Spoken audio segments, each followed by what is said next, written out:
Buenos días a todos. Vamos a continuar con las clases de biología. Estamos con el segundo tema de esta unidad y es el tema del método científico. A ver, primero, antes de verlo, ¿de qué trata esto? ¿Qué es lo que vamos a aprender aquí? Bueno, la biología es una ciencia. Es una ciencia natural, pero sobre todo es una ciencia. Entonces, aquí tenemos que fortalecer esta idea. ¿Qué significa ser una ciencia?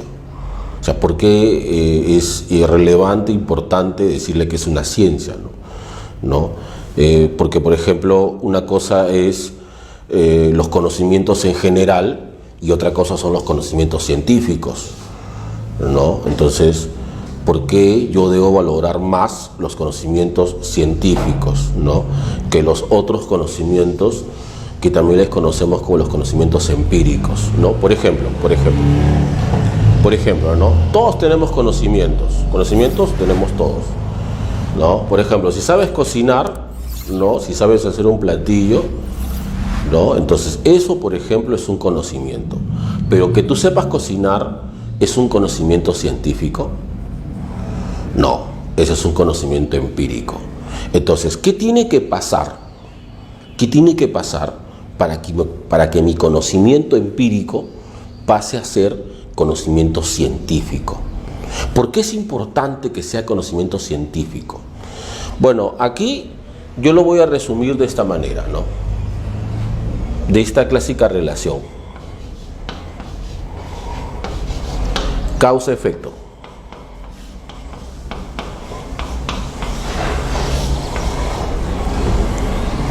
Por ejemplo, imagina que te dicen, aparecieron 500 delfines muertos en el mar de Lambayeque, ¿no? Aparecieron un día 500 delfines muertos en el mar de Lambayeque. Ya, dime, ¿eso qué es?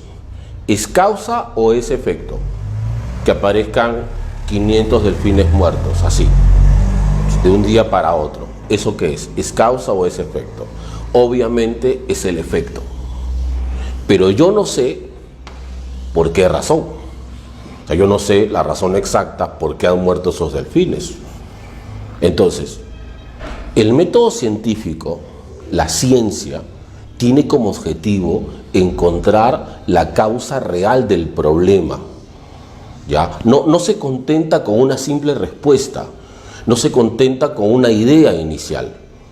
El método científico, la ciencia, los científicos buscan la causa real del problema. O sea, quieren saber ciertamente qué provocó la muerte de esos delfines, ¿no? Eso es lo que hace diferente el conocimiento científico de los otros conocimientos. Todos tenemos conocimientos, pero son conocimientos que son validados, ¿no? Por ejemplo, a veces mamá dice, cuando estamos poniendo huevos, dice, la cáscara no la botes, porque eso lo doy a mis plantas como abono. Entonces tú le guardas la cáscara del huevo, mamá lo procesa y lo utiliza como abono. Pero yo tengo una pregunta, ¿de verdad es abono eso? O sea, ¿de verdad cuando le ponen a las plantas cáscara de huevo les ayuda en su desarrollo? Entonces mamá sabe, le han dicho que es así, pero ella lo ha comprobado.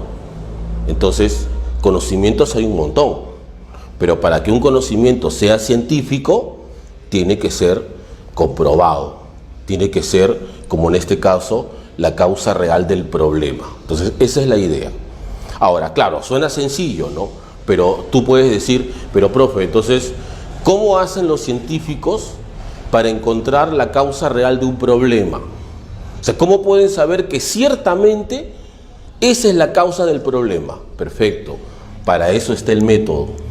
Entonces, este método es un proceso, es un mecanismo que les permite a los científicos encontrar la causa real del problema. O sea, esto es en un formato pequeño, ¿ya? Pero, por ejemplo, lo podemos relacionar de esta manera. El efecto en el método científico es la observación. O sea, si me dicen, encontramos 500 delfines muertos, observación, ¿no? Y si luego, al final, gracias al método, yo sé la razón exacta de por qué murieron esos delfines, entonces tengo la causa del problema, eso lo relaciono con la conclusión. Porque el método científico tiene como objetivo encontrar la causa del problema, sería la conclusión. Por ejemplo, diría, ¿no? Los delfines murieron por no consumir alimentos en los últimos 7 días, o sea, murieron de hambre, ¿no? Delfines muertos en el mar de Lambayeque, observación. Murieron por falta de alimentos, conclusión. Está bien, pero, como te digo, eso pasa por un proceso para demostrar que es la causa real del problema, ¿no? Esa es la diferencia del resto de conocimientos con el conocimiento científico. A ver, ¿cómo funciona esto? Etapa número 1, la observación. En la observación se realiza un registro de datos. El registro de datos. Y este registro tiene como una característica importante que sea objetivo. Que sea un registro sincero, ¿no? O sea, por ejemplo, aprovechando lo que está sucediendo actualmente, ¿no? Con la pandemia. ¿Por qué los países europeos, al principio de la pandemia, tomaron decisiones muy suaves, muy leves? ¿Por qué no tomaron desde el principio más precauciones? ¿Por qué no entraron en cuarentena rápidamente? ¿Por qué subestimaron al principio Italia, España, Francia, Inglaterra? ¿Por qué subestimaron al principio la enfermedad, el virus, ¿no? La epidemia que estaba en progreso? ¿Por qué pensaron que era algo leve, que pasaría rápidamente, que no afectaría a su población, que sus sistemas de salud soportarían tranquilamente? ¿Por qué se confiaron? Porque ellos se basaron en los datos que enviaron de China. O sea, los chinos enviaron una información falsa, incorrecta, incompleta, y los europeos, basándose en esa información, tomaron sus medidas leves, suaves, ¿no? Si los chinos hubieran enviado la información correcta, cosa que recién han hecho hace 2 semanas recién ellos han corregido su información, no en enero, recién hace 2 semanas. Entonces, si ellos hubieran dado la información sincera de la velocidad con la que avanza el virus, de la gravedad que afecta a las personas, de la cantidad de personas que infecta en tan poco tiempo, entonces seguramente los europeos hubieran tomado más precauciones, cosa que no hicieron, porque se basaron en datos falsos. Por eso es muy importante, cuando estamos en el método científico, tener un registro objetivo y sincero. Eso nos va a permitir encontrar efectivamente la causa del problema. O sea, esta etapa es muy importante. Ahora, una vez que tengo el registro de datos, este registro de datos me va a permitir a mí plantear un problema. El planteo del problema.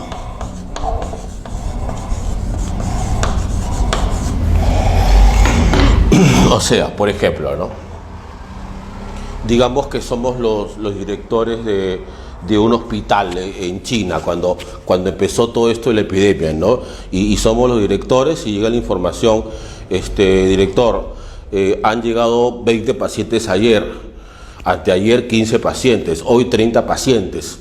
No todos están presentando el mismo cuadro sintomático, son neumonías, no sabemos ciertamente qué es, pero cada día que pasa aumentan los pacientes. Entonces nosotros, con esa información, con la información inclusive de dónde provienen los pacientes, podríamos tomar medidas, podemos plantear el problema, es decir, bueno, a ver, parece que tenemos una epidemia en desarrollo focalizado en estas partes de la ciudad, entonces a partir de ahí podríamos tomar medidas también.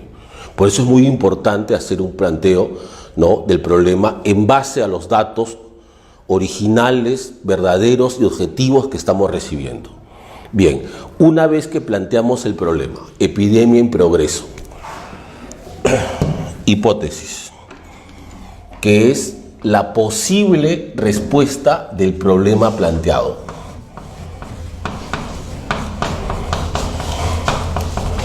la posible respuesta. ¿Ya? Por eso decimos que tiene carácter predictivo. Por eso decimos que es predictiva.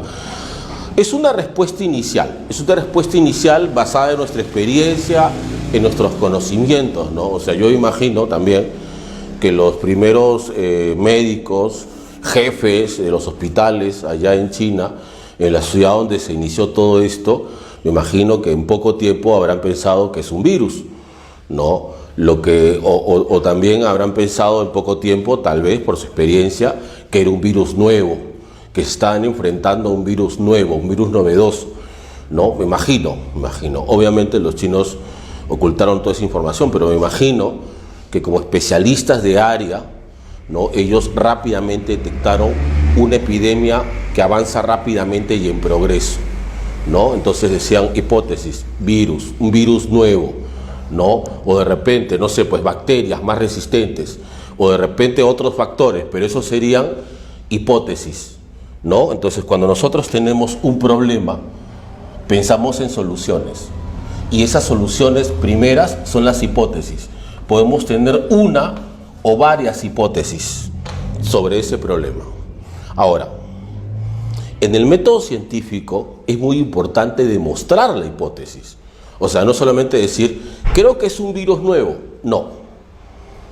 Ahí no. Hay que demostrarlo. Entonces, el que pone a prueba a las hipótesis es la experimentación. Hay que realizar un experimento. Los experimentos solo se realizan para probar a las hipótesis. Muchas personas piensan que el experimento es cualquier cosa, o sea que los científicos van al laboratorio, mezclan dos sustancias, ¿no? Mezclan otra sustancia, obtienen algo y dices, es un experimento. No, los experimentos no se dan al azar, los experimentos no se realizan para ver qué se encuentra. Los experimentos son mecanismos, son procesos que se diseñan única y exclusivamente para probar una hipótesis. No, por ejemplo, ahora que estamos con el tema de la pandemia y que todo el mundo está en busca de las vacunas y muchas personas no entienden por qué demora tanto lo de la vacuna. Piensan que esto es algo que se puede obtener en una semana, en dos, en un mes, cuando los expertos dicen que esto puede tomar más de un año, 2 años, ¿no? Si queremos una vacuna eficiente, puede tomar 2 años y muchas personas no entienden por qué una vacuna puede tomar tanto tiempo. Algunos inclusive ni siquiera saben qué es una vacuna. ¿Ya? Por si acaso, las vacunas no son medicinas. Las medicinas te actúan cuando ya estás enfermo para parar la enfermedad. La vacuna no va a evitar que te enfermes, igual te vas a enfermar.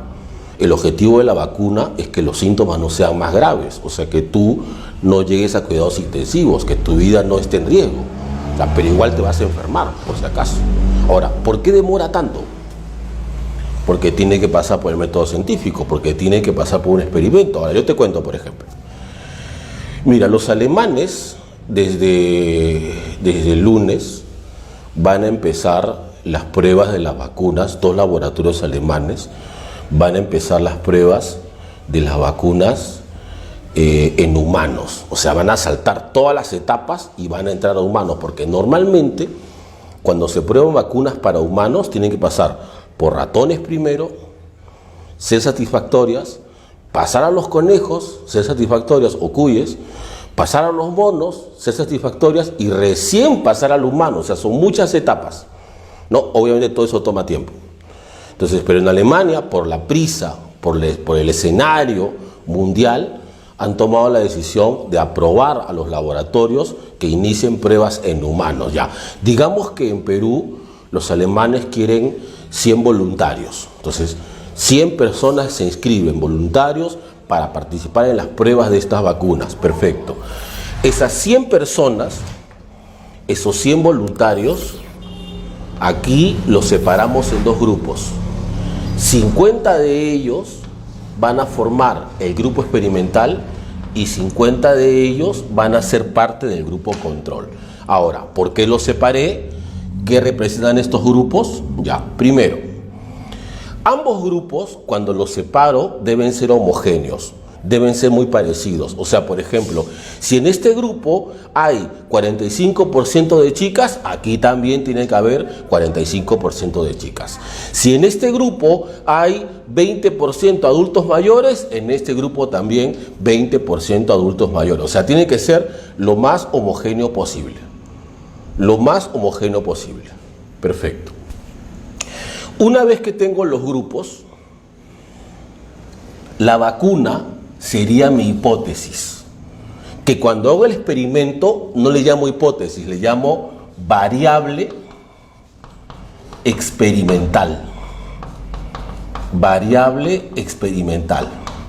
Una vez que formo los grupos, la variable, o sea, la vacuna, la aplico solo a los grupos experimentales.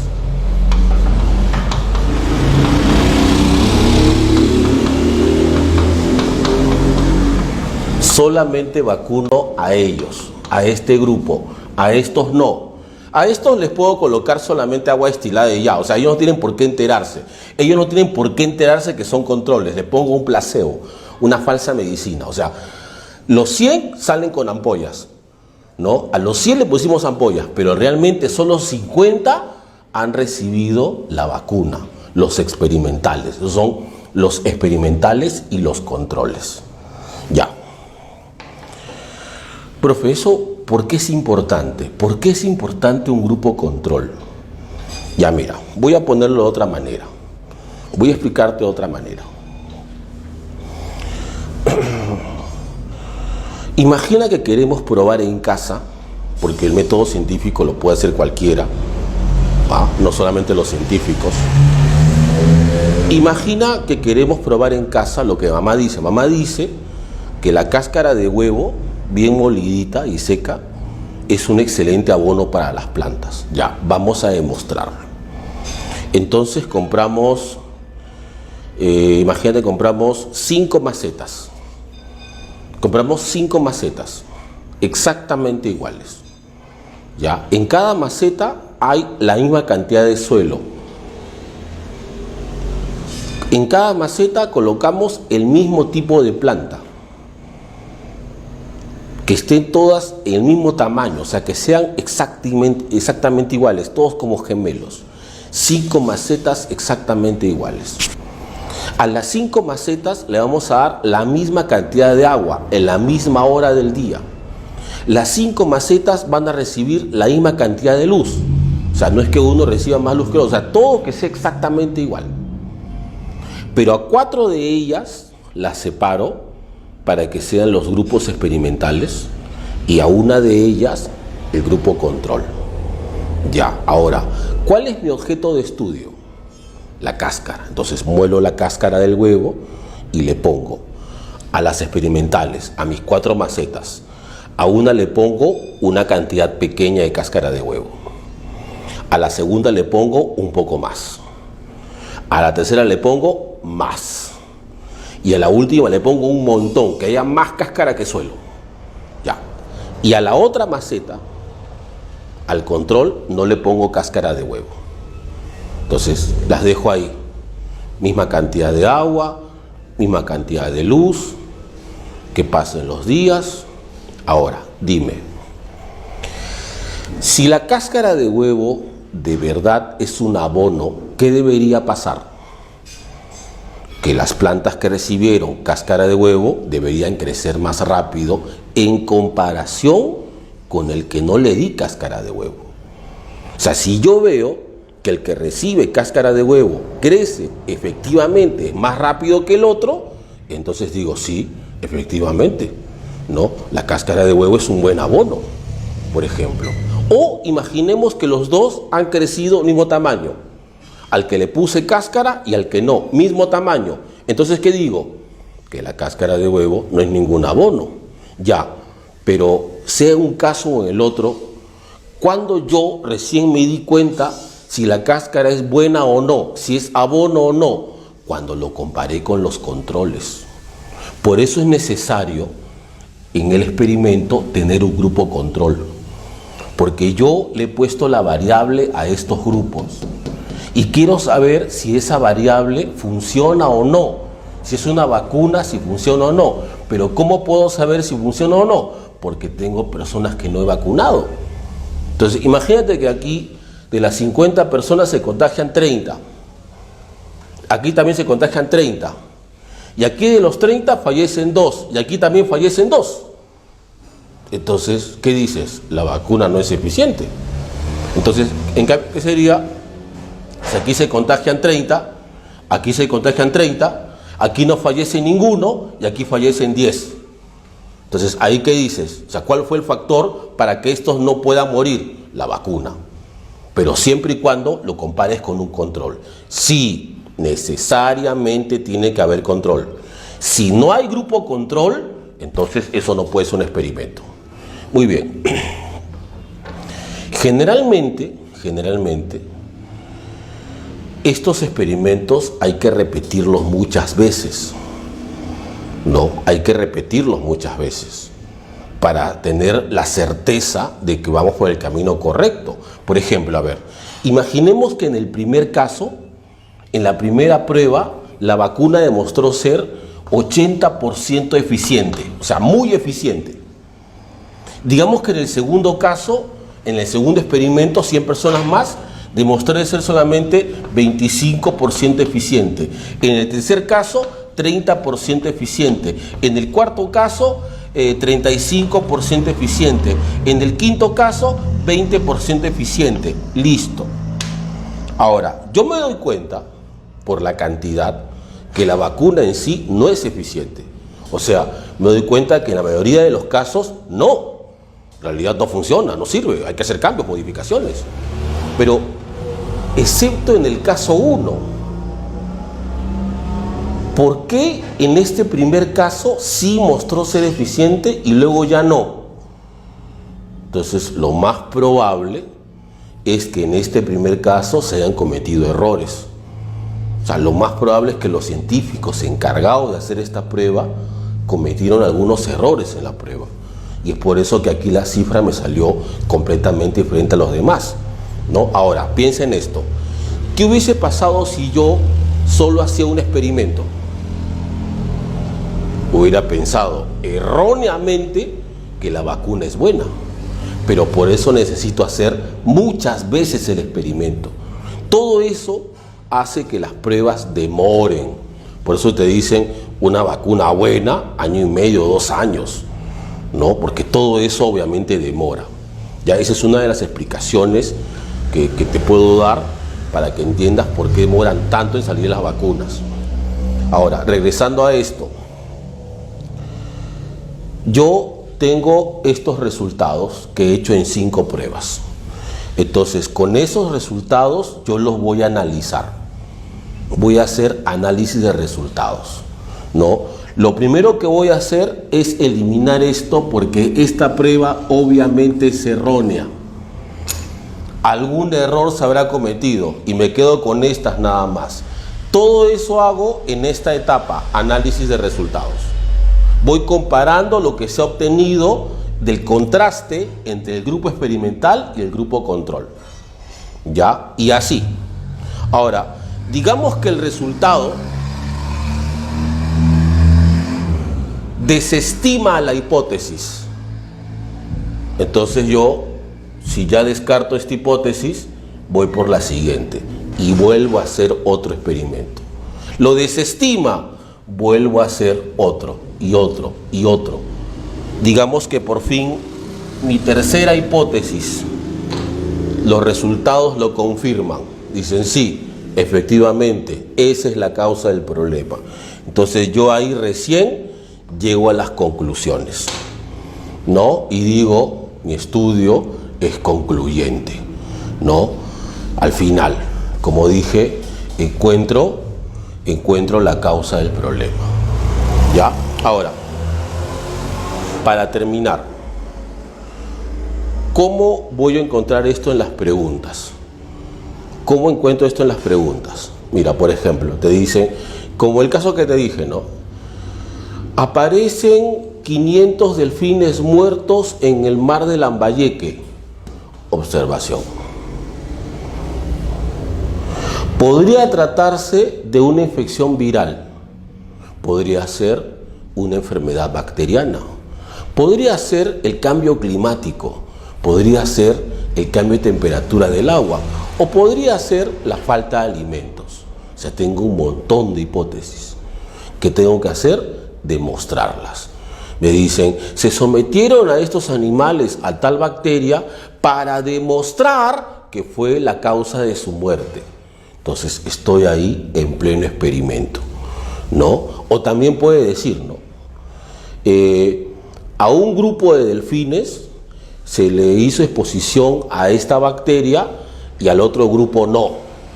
Entonces también estoy en experimento.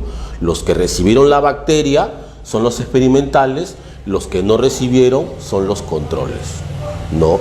Dice, comparamos lo obtenido en el grupo experimental y el grupo control. O sea, en el 40% de los experimentales se observó mayor respuesta que en los controles. Análisis de resultados, ¿no? Y me dicen, por ejemplo, una bacteria fue la responsable de la muerte de los delfines. Conclusiones. ¿Está bien? Esa es la forma en que trabaja el método científico. Gracias.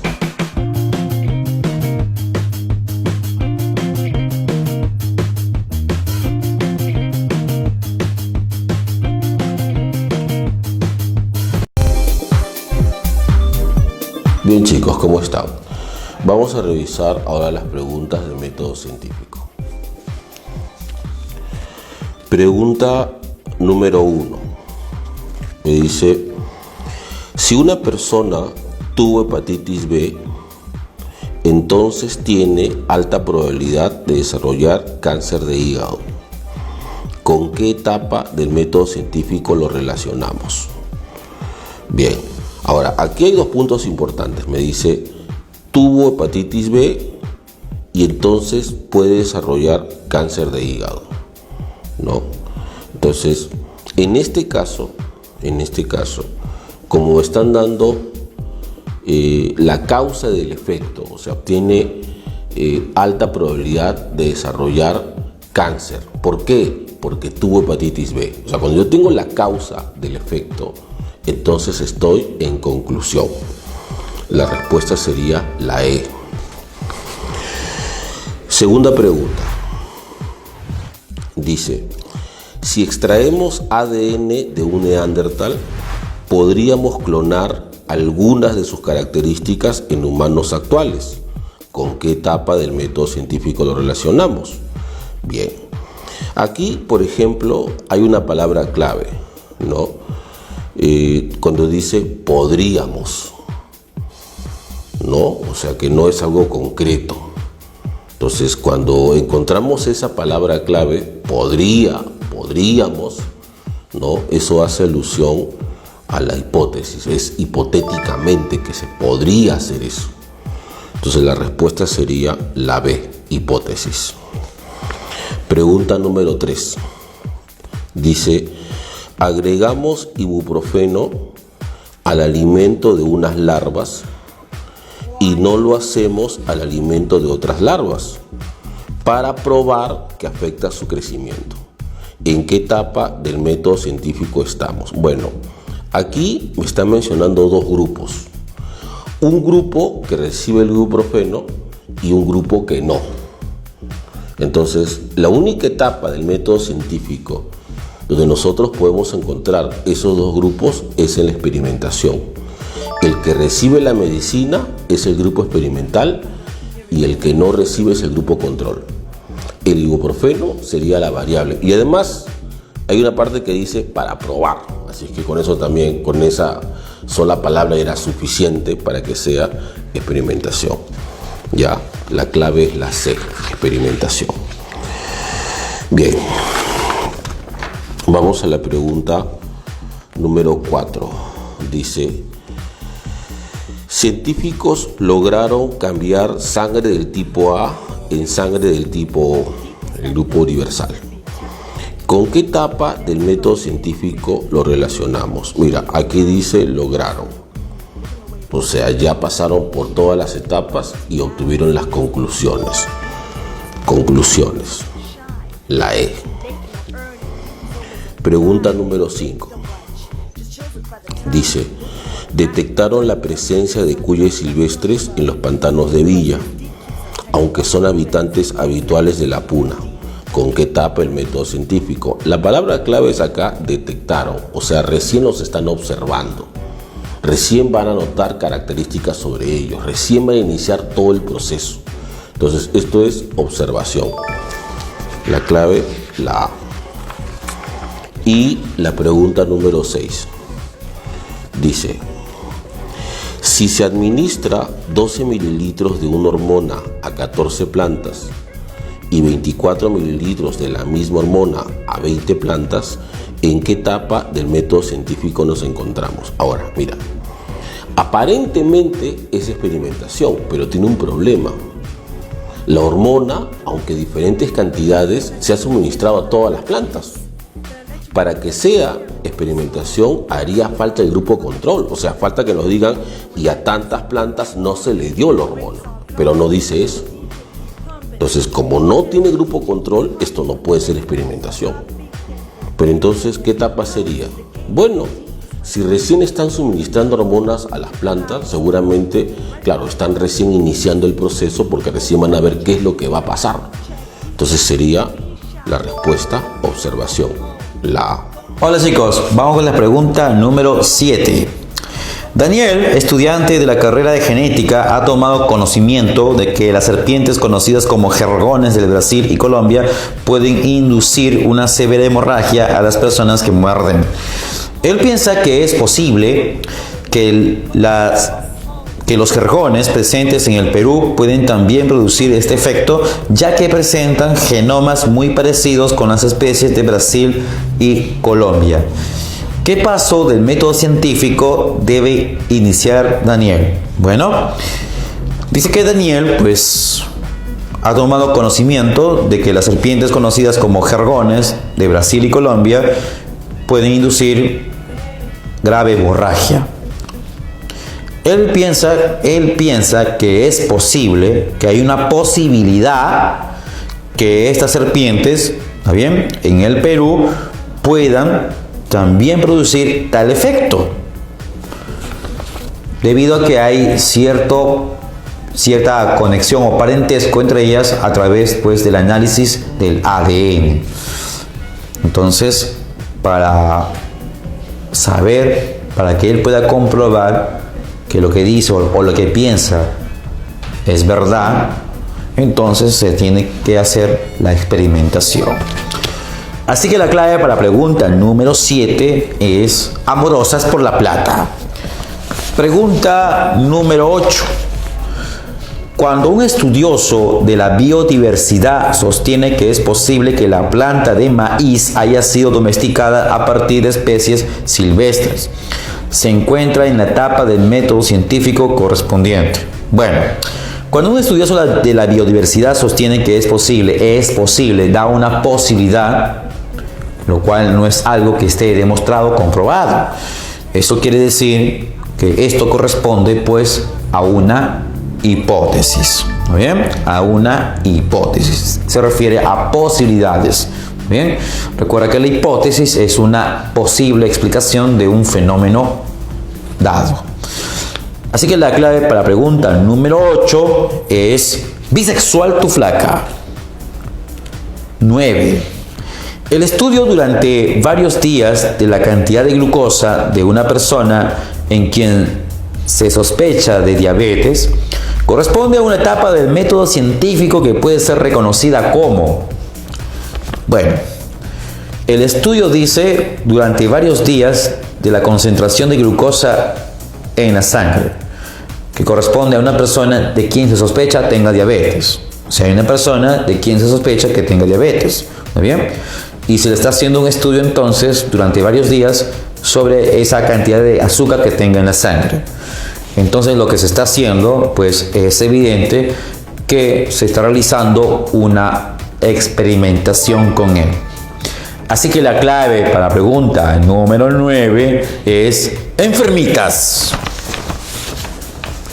Pregunta número 10. Un ornitólogo, especialista en estudio de aves, que afirma haber encontrado una nueva especie de picaflor, que solo se alimenta de flores de cactus, ha realizado una publicación al respecto. Al hacerlo, está cumpliendo la etapa del proceso investigativo que corresponde. Bueno, dice que el científico afirma haber encontrado una nueva especie, afirma haber encontrado. Se sobreentiende entonces que este especialista encontró una especie de ave, ¿bien? Y él afirma que es una nueva especie. Así que si uno quiere pues saber si realmente es una nueva especie, tendrían que hacerse estudios respectivos para recién definir qué es una nueva especie. Mientras tanto, lo que afirma el científico, ¿qué cosa es? Exacto. Así que la clave para la pregunta número 10 es burrasas. Bueno chicos, espero que hayan podido responder correctamente a sus preguntas. Conmigo es hasta la próxima.